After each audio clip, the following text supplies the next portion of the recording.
Bien, buenas tardes, amigos todos. Un día más, un jueves más de terapia de grupo, en este caso de terapia específica de pacientes, como sabéis, y en ella vamos a abordar como una iniciación en un ciclo nuevo de terapias de grupo, aspectos relativos a la persona y su constitución psíquica, su aspecto psíquico. Podríamos decir que vamos a adentrarnos un poco en los territorios tan a veces ignotos e intrincados de la mente para ayudaros a comprenderos, a entenderos mejor, a descubrir en vosotros cuáles son cierto tipo de rasgos o anomalías que nos pueden permitir, pues lógicamente, hacer un proceso de rehabilitación mucho más perfecto y mucho más acorde con nuestras pretensiones, que deben ser siempre las máximas. Bueno, en esta línea hoy vamos a hablar de la personalidad.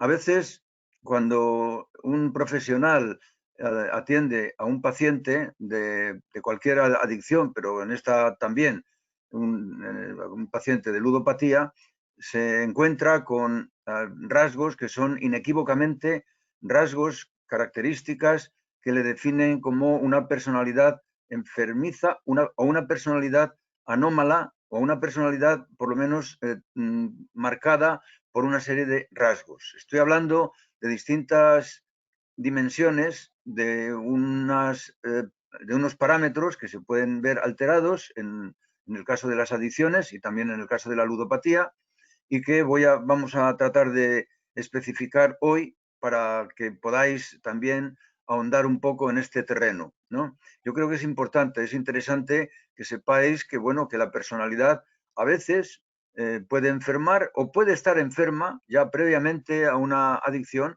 y desde la personalidad enferma se puede llegar mucho más fácilmente a la adicción que si la personalidad no estuviera enferma. En definitiva, lo que quiero decir con esto es que algunas veces en la propia personalidad de cada uno es un factor que predispone a la persona a contraer una adicción. Y claro está, específicamente los distintos rasgos o trastornos que se pueden encontrar en la personalidad pueden propender hacia una adicción o hacia otra. Entonces, bueno, pues vamos a ver aquí a lo que corresponde la ludopatía, ¿no? Vamos a ver, primero definiré lo que es la personalidad, ¿no? Bueno, la personalidad es una especie de complejo, un constructo, una especie de entelequia, desde luego privativa de la especie humana también, ¿no? Decimos ahora lo mismo que decíamos otro día anterior con respecto a la capacidad de prospección, es decir, de anticipación del futuro. Tenemos una serie de rasgos y de características específicamente humanas que son comunes y son privativas a la vez de la especie humana. Y esta especie de constructo, esta entelequia, podríamos decir que está integrada por dos componentes diferentes. Un componente genético, que es el temperamento, difícilmente modificable, es cierto, y otro componente, el epigenético, que es decir, como si dijéramos, adquirido después de la actuación de los genes o después de haber recibido los genes, es decir, una vez que la persona ya está en el mundo, una vez que la persona ya ha nacido. Y este componente epigenético o adquirido es el resultado de la interacción entre la dotación genética del individuo y las circunstancias y modos de educación o traumas acontecidos en la infancia, y que, dicho sea de paso, como os estaba comentando, es el componente relativamente modificable de la personalidad, sobre todo mediante la intervención terapéutica. Pero esto no quiere decir que la personalidad, sobre todo en su parte adquirida, no sea susceptible de modificación y corrección, pero tanto en la infancia como en la adolescencia y en la adultez. Sobre todo, como decíamos, si se tramita este proceso de corrección a través de la intervención terapéutica, a través de las terapias de grupo o terapias individuales, sino que también esto ocurre, atención a esto que también es importante de saber, ocurre de una manera espontánea cada 5 a 10 años. Es decir, se puede decir que, aunque no haya una intervención terapéutica, simplemente por mecanismo de autoterapia o de autocorrección de la persona en función de su experiencia de vida, se puede producir una innovación, una renovación de la personalidad. De modo que cada 5 o 10 años, como si fuéramos animales, pues mudamos nuestra piel, en este sentido, en este caso, nuestra idiosincrasia o nuestra personalidad. Bien, vamos a hablar ahora de cómo puede enfermar la personalidad y cuáles son estos los factores que pueden enfermar la personalidad. Como hemos dicho anteriormente, hay factores genéticos en la posibilidad de que una personalidad enferme y también factores adquiridos. Lo cierto es que de una manera o de otra tenemos que contemplar entre las enfermedades de la personalidad. Sobre todo hoy día hemos tenido diversas nomenclaturas a lo largo de la historia, la clasificación europea de los trastornos de la personalidad, pero hoy en día nos manejamos, entre los profesionales, nos manejamos más bien con la nomenclatura americana. Según la nomenclatura esta americana, la personalidad puede enfermar en 2 dimensiones, ¿eh?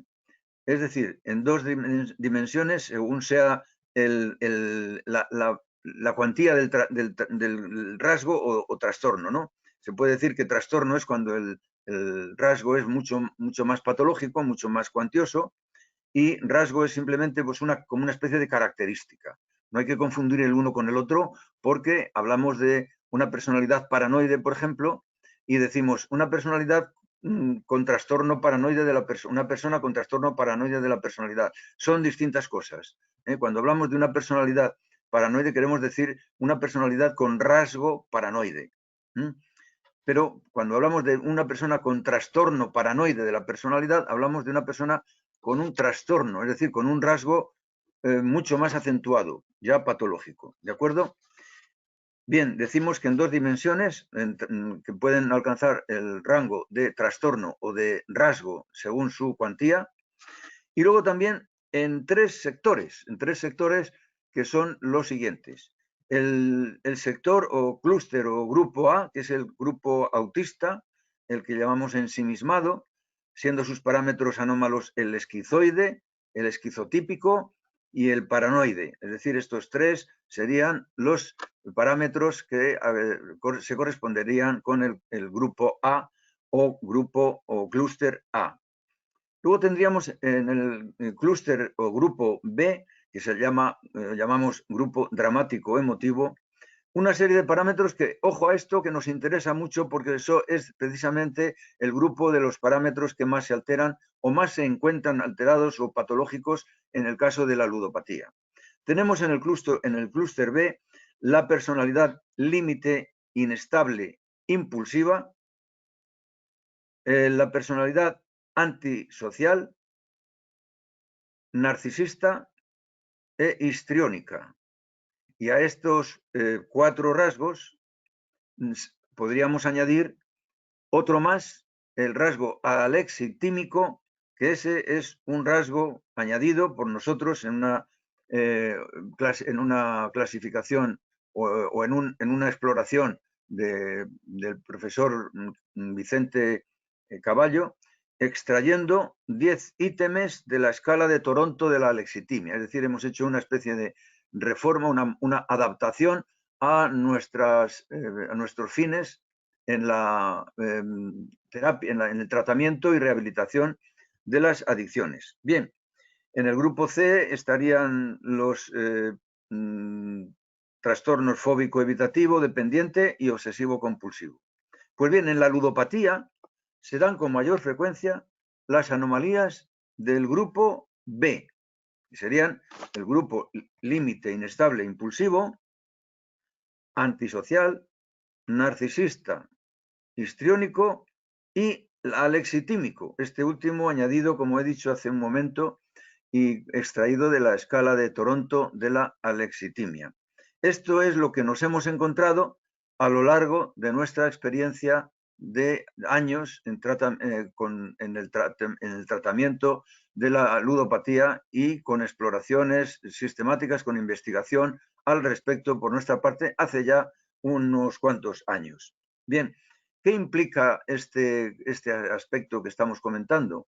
Bueno, pues implica que primero la adicción se caracteriza por rasgos o trastornos predominantes del clúster B o del grupo B, como se ha dicho, y es importante saber que de todos ellos, de los 5 rasgos que he comentado, ¿eh?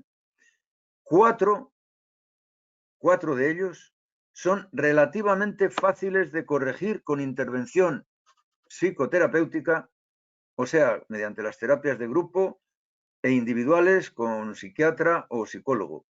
Cuando las anomalías alcanzan el rango de trastorno, puede hablarse de una patología dual o comorbilidad, es decir, cuando se asocia a una adicción, en este caso la ludopatía, un trastorno psíquico, un trastorno mental, un trastorno psíquico, entonces hablamos de patología dual, o sea, de doble patología, adictivo psíquica, psiquiátrica, o bien hablamos también de comorbilidad, que quiere decir enfermedad doble, lo que para el caso viene a ser lo mismo, ¿no?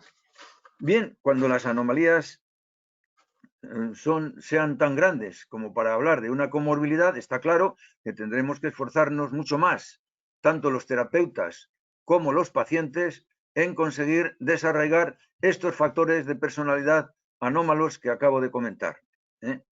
Pero, lógicamente, el hecho de que nos tengamos que esforzar los terapeutas, ya sabéis que entre las dificultades terapéuticas que nos podemos encontrar, que están tipificadas en un baremo al que el máximo nivel de dificultad lo llamamos paciente difícil, bueno, pues no solamente en este caso de paciente difícil, por sus características de personalidad, tienen que esforzarse o nos tenemos que esforzar los terapeutas, sino que también se tienen que esforzar los propios pacientes y, ojo, también los propios familiares, los mismos los familiares del paciente. Conviene que entiendan a su paciente familiar de la anomalía de la adicción, que le entiendan y que sepan que a veces los rasgos anómalos de su personalidad pueden haberle conducido a la adicción. Es decir, que si ha llegado a la adicción, puede haber sido porque tuviera previamente a la adicción